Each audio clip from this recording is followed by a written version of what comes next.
Selamat datang di dunia Kungfu Panda 4, di mana Panda Gemoy lagi lawan ikan pari jadi-jadian yang mengambang di udara. Kalau musuhnya terbang gini ya tinggal siap, ma, lipet sana, lipet sini, jadilah perigami. Kelipus, ternyata si ikan pari dihajar tuh gara-gara hampir nyemelin anak ibu babi. Buset deh looks Krabby Patty. Pas sudah beres, po buru-buru pulang soalnya mau ngeresmiin menu baru di Warmindo ayahnya. Rasanya pasti nendang. Bocah-bocah kosong pada antusias, nggak sabar buat ketemu 5 pendekar. Tapi disayangkan, kata Apo mereka lagi sibuk. Si macan lagi ngelawan bandit ayam, si monyet lagi nyari kerai yang hilang, bangau lagi dilantik jadi raja buaya, kalau ular lagi mendamaikan suku kobra dan luwak. Nah si belalang sembang sih lagi usaha rujuk sama pengantinnya. Pas lagi cerita gitu, Master Shifu tiba-tiba ngajak Po ke padepokan. Pendekar endut dikasih tahu kalau sudah saatnya dia mencari penerus. Ya jelas bingung dong Po, apalagi dia kan belum mau mati. Lihat aja Samok gini, nggak bangkotan kayak Uguay. Tapi Shifu tetap maksa dan bakal ngadain turnamen pencarian calon pendekar naga. Kandidatnya sih jago-jago, ada banteng fruit ninja, babi Pegasus, kambing gunung rasa zilong, atau kerbau yang bisa ngancurin batu cuma pakai hidungnya. Tapi yang paling Po suka sih babi biasa yang cosplay jadi dirinya. Posenya gue banget. Udah saatnya dia nunjuk siapa yang jadi pendekar. Tang ting tung, siapa yang beruntung? Loh, wadidaw, akulah pendekar naga. Gara-gara nggak bisa nentuin siapa yang bakal jadi penggantinya, Shifu ngasih tahu kalau nyari penerus itu sama kayak biji persik yang lagi dipegang Po. Ah, biji? Maksudnya si Master tuh, Po nggak perlu khawatir karena setiap bibit menjanjikan pohon yang perkasa. Dan buat nemuin penerus yang tepat, si Gemoy disuruh meditasi di bawah pohon Uguay biasa bertapa. Kekuatan dari dalam, kekuatan dari dalam. Surga itu FF, surga itu Cashboy, surga itu Mesmoy. Ujung-ujungnya sih Po nggak dapat apa-apa, sampai seketika bunga-bunga sakura berterbangan. Wah, gara-gara kesel, si Gemoy jadinya sadar ada ninja yang lagi nyelinap ke tempat artefak disimpan. FBI, open up! Baru aja masuk, tahu-tahu Po dilempar pedang Zabuza. Wush, keren banget gua. Kreng. Udah GG gitu, wajar dong kalau Pa pengen flexing tentang dia yang pendekar naga. Tapi ya, karena nggak kelihatan maskulin, si ninja malah ngeremehin. Dia nyangkanya Po bawa-bawa tongkat karena obesitas. Wush, jangan body shaming. Rasakan amarahku. Waduh. Berhubung lawannya tanker berlemak, si maling yang namanya Zen ngelempar-lemparin artefak biar Po salah fokus. Nah, pas sudah itu dilempar deh dia pakai bola rantai sampai keikat. Kalau udah gini enak kan ngambil tongkat saktinya. Waduh. Zen langsung terkapar mengenaskan. Po yang takut lawannya wassalam buru-buru ngecek dan ternyata cuma gimmick. Alhasil dia kena salto. Tongkatnya kerebut, Zen langsung cabut. Surprise, mother-mother. Duar, apaan tuh? Hai sayang.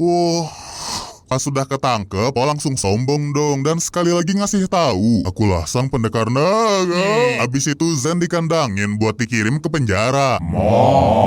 Datang-datang warga ngasih tahu Tai Lung kabur dari dunia arwah dan kemarin dia ngebakar tambang warga. Tambang kita legal kok Pak, swear Pak. Pas lagi pada panik, tiba-tiba Zen nyeplos kalau sebenarnya Tai Lung yang mereka lihat itu bukan yang asli. Penasaran ya? Dadah. Mau nggak mau dia ngedatengin Zen di penjara. Dia langsung tercengang begitu si rubah cerita perihal penyihir kuat yang bisa ganti-ganti skin jadi legenda kungfu. Dari Raja Buaya, Tai Lung, terus yang ini.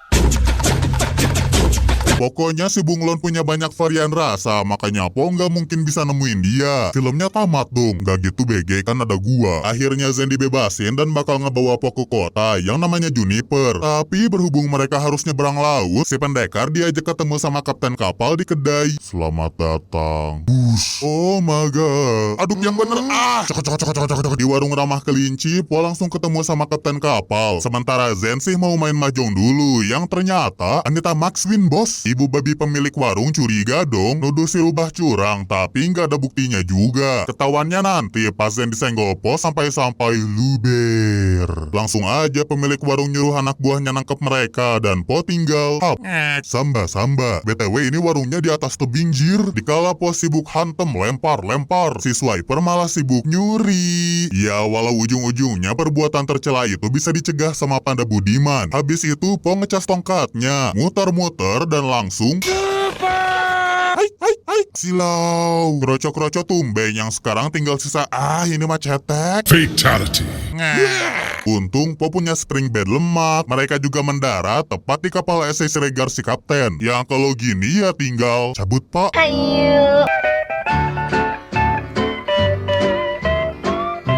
Sambil nunggu mereka berlayar, mendingan kita ngobrolin si Bunglon yang lagi meet and greet bareng penguasa kota Juniper. Berhubung si penyihir mau bikin altar biar makin kuat, jadinya para penguasa disuruh bayar upeti lebih. Sembarangan, kalau ngebangkang gini ya tinggal berubah jadi Gajah Mada. Om Beruang digelutukin deh. Tunggu kami tuan. Ceritanya Pos sama Zen udah mau nyampe ke Juniper. Si Rubah curhat-curhat dikit lah tentang kota tempatnya tumbuh, yang dimana dulu Rubah yatim piatu berkelahi dengan waktu. Dipaksa harus mencopet, lemah jarimu dilaknat. Kehidupannya yang menyedihkan gak berlangsung lama, soalnya ada orang baik mengadopsinya. Pas nyampe pelabuhan, buru-buru deh mereka bergegas ke istana Bunglon. Tapi di jalan si Rubah yang buron malah ditangkap polisi. Jadinya si Gemoy keseret. Tapi tenang Brody, kandang tinggal si Rubah buka aja, si Indo terjun bebas. Brak, maaf Frek, lu mateng. Dikejar-kejar banteng ya tinggal. Ya, indah sekali. Hayya, duar. Jatuh nih ban beca. Bapak becanya standing, meluncur tepat ke gerombolan banteng. Kepot bos.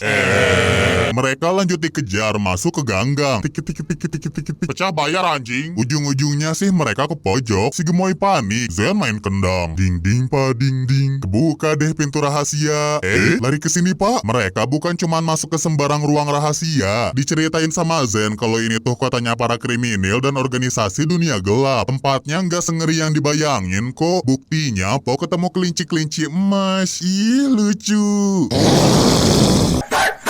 Baru aja lolos dari kelinci Ice Show Speed, mereka disergap sama terenggiling ketua geng. Lagi-lagi semuanya karena si Rubah yang buronan. Awalnya Po mau ngajar mereka, tapi tiba-tiba keingetan saran bijak Sifu yang bilang kalau masalah diselesaikan pakai kekerasan, maka kelak akan timbul kekerasan yang lebih brutal. Apakah berhasil? Antara iya dan tidak. Para kriminal nangkepnya sih mereka bakal ngebiarin si Rubah sekarang supaya nantinya bisa disiksa lebih brutal. Walau nggak jadi dirajam, tetap aja artinya mereka nggak bisa kelamaan di sini. Langsung caps deh mereka ke istana Bunglon lewat jalan rahasia. Po bersyukur banget Zen udah nepatin janji. Sebagai rasa terima kasih, si Rubah dikasih buah persik sama si Endut. Terharu dong dia, tapi sekarang mending masuk ke ruang rahasia dulu. Srek. Untung penjaga pada bobo cantik. Kalau gini kan tinggal masuk diem-diem. Tereng teng teng teng. Duar. Anehnya penjaga nggak ada yang bangun sampai tiba-tiba colok. Penyusup? Karena udah ketahuan, mereka nekat ngelanjutin masuk ke istana, tapi Po malah gegabah sampai-sampai kena jerat. Gara-gara kerangkeng terlalu susah diangkat pakai tangan, Zen minta tongkatnya si pendekar buat dijadiin tumpuan. Tahu-taunya tongkat itu malah dibawa kabur terus dikasihin ke Ratu Bunglon. Anjing lah. Pedih banget sih dihianatin gitu, tapi mau bejir mana lagi, soalnya orang yang udah ngadopsi Zen ternyata adalah si penyihir. Si Bunglon butuh tongkat sakti pendekar naga, soalnya bentar lagi ada yang disebut fenomena bulan merah. Di altar yang udah disiapin, dia bakalan ngebuka portal arwah buat manggil legenda kungfu paling mutakhir untuk disedot kekuatannya. Dasar picik, tonjok. Mau sekeras apapun ditonjok, kandang dari timah itu terlalu impossible buat dihancurin. Jadinya pemukul lantai bertubi-tubi sampai rubuh. Dia masuk ke dungeon yang isinya kadal-kadal ganas. Zen kasihan sih ngelihat si Gemoy berjuang sendirian.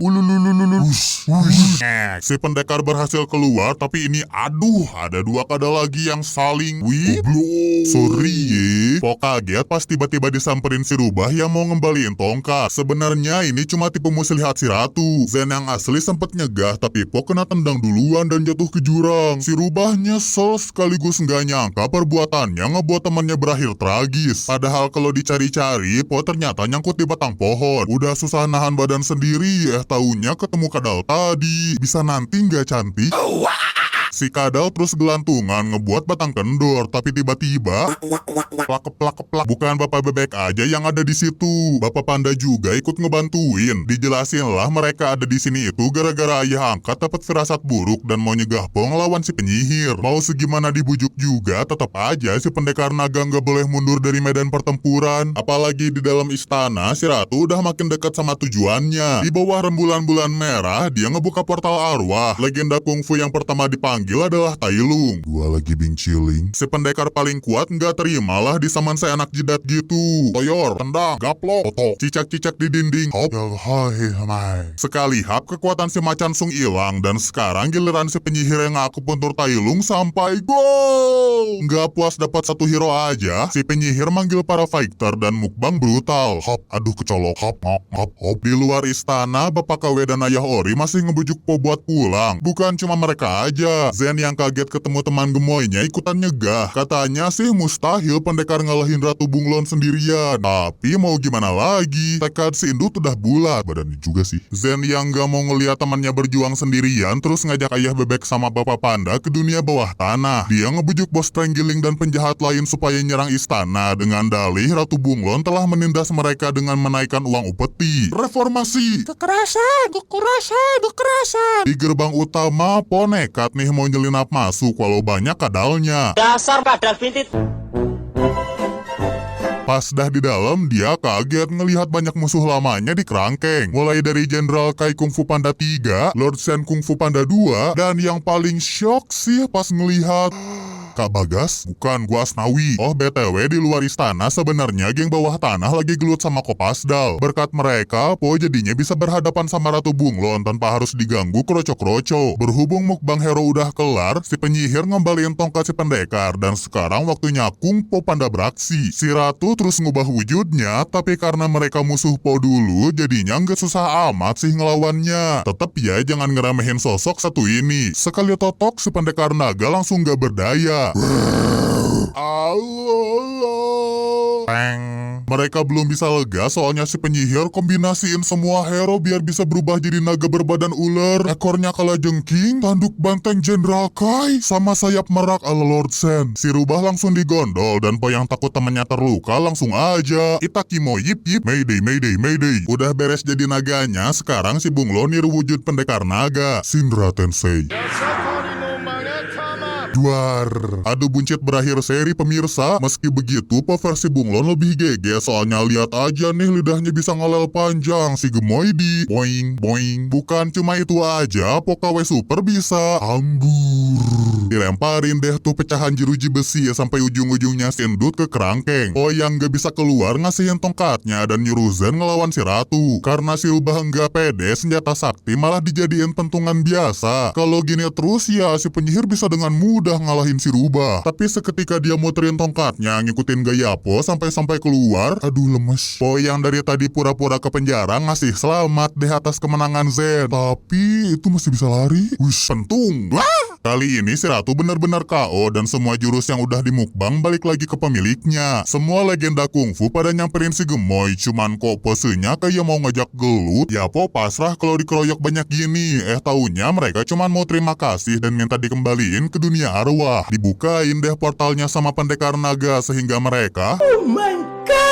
Oh iya, buat Ratu Bunglon sih rencananya Tai Lung mau ngebawa dia ke alam baka buat oleh-oleh. Nah akhirnya si Indut sama yang lain bisa pulang. Di hari yang cerah ini, Po tiba-tiba ngasih tahu Master Shifu kalau si Rubah adalah the next pendekar naga. Serahlah. Walau Shifu kurang setuju, tapi Po yakin kok si Rubah bisa lebih hebat darinya. Dan pas waktunya latihan, Zen kaget pas tahu kalau dia akan dilatih sama 5 pendekar. Entah ya ke depannya apakah si Rubah bakalan sukses menjadi penerus si Gemoy, atau jangan-jangan malah ngancurin sebuah desa, bikin bocil berambut kuning yatim piatu, dan film berikutnya dinamain Kung Fu QB.